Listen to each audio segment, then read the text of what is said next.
of today in presidential history. Today's show is brought to you by Empire Loan Jewelers and Pawnbrokers, taking collateral loaning to new heights. And now, today.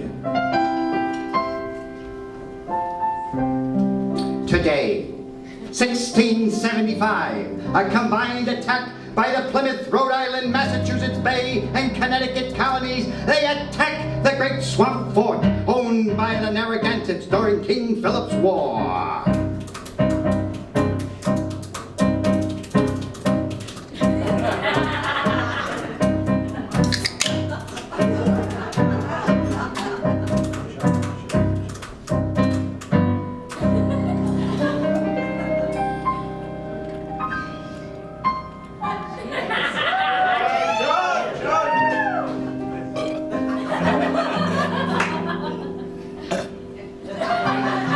It was a bloody battle.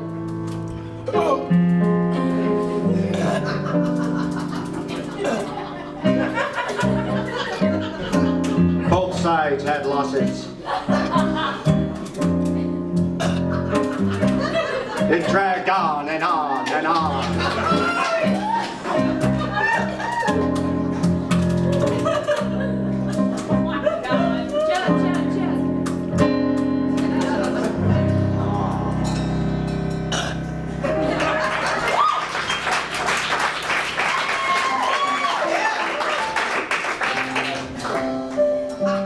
Today. Happy birthday to ya. Happy birthday to ya. In 1983, Ronald Reagan signs a bill establishing Martin Luther King Day. Happy birthday to ya.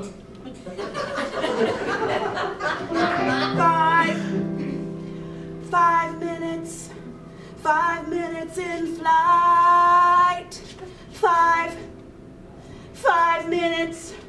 5 minutes in flight. The spruce goose wasn't right. Today, in 1947, Howard Hughes' Spruce Goose, the largest fixed-wing aircraft ever built, flies for the first and last time. Take me out to the ball game. Take me out with the crowd. Today, in 1934, Babe Ruth tours Tokyo. Domo arigato.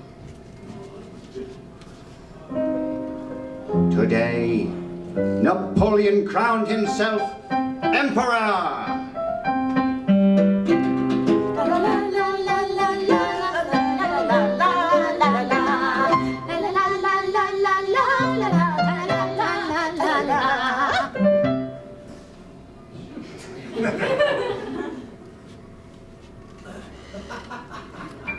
Today, in 1775, Marie Antoinette, Queen of France and Archduchess of Austria, was born. There is nothing new except what has been forgotten. By the way, remember the 4th of November.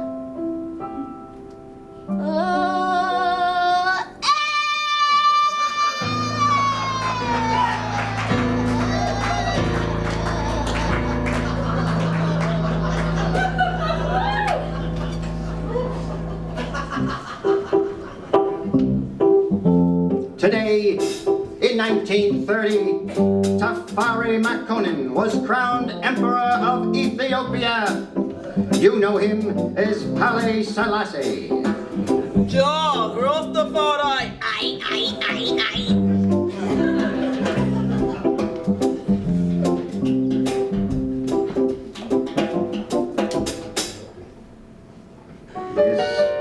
And of course, today, in 1965, Baltimore Quaker Norman Morrison, with baby, sets himself ablaze, dies in war protest at the Pentagon. Pacifist releases child as flames engulf him in front of the Defense Secretary Robert McNamara's office. Morrison immolated himself to protest the use of napalm on Vietnamese children. He was 31 years old.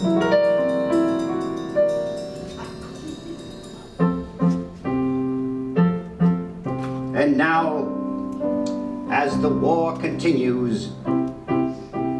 Today, in 1862, Mary Todd Lincoln writes to her husband, Abraham Lincoln.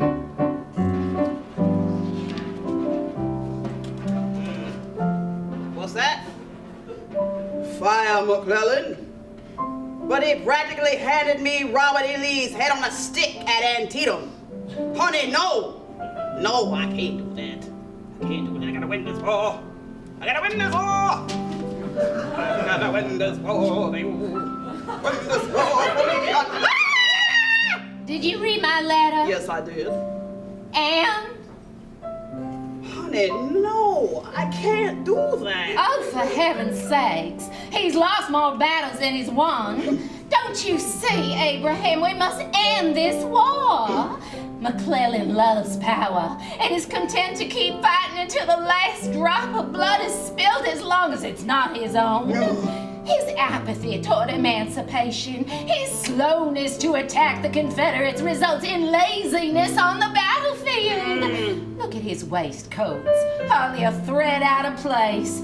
His presence threatens your presidency. What? He will try to run against you in the 4 years coming. He is a fungus among us. No. End it now. Oh, I hate him. I hate him. I hate him. I hate him. I hate Okay, him. damn, don't get your petticoat all bunched up.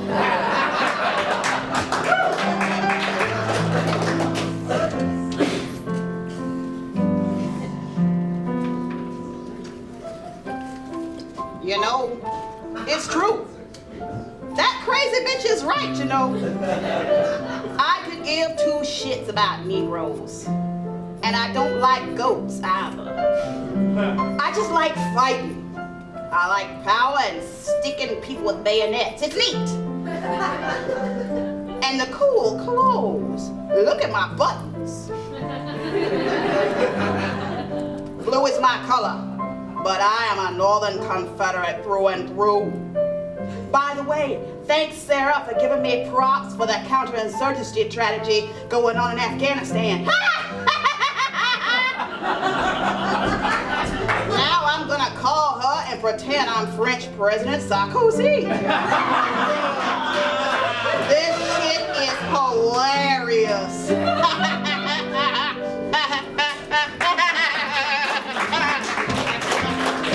As the war continues, and now the parade of presidents on this day.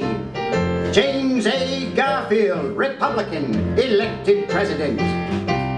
Franklin Pierce, elected president of the United States.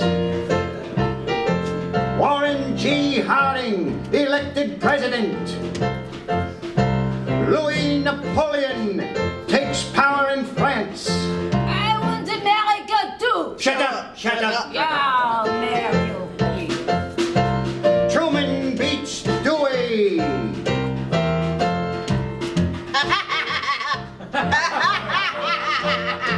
Jimmy Carter defeats Gerald Ford for president.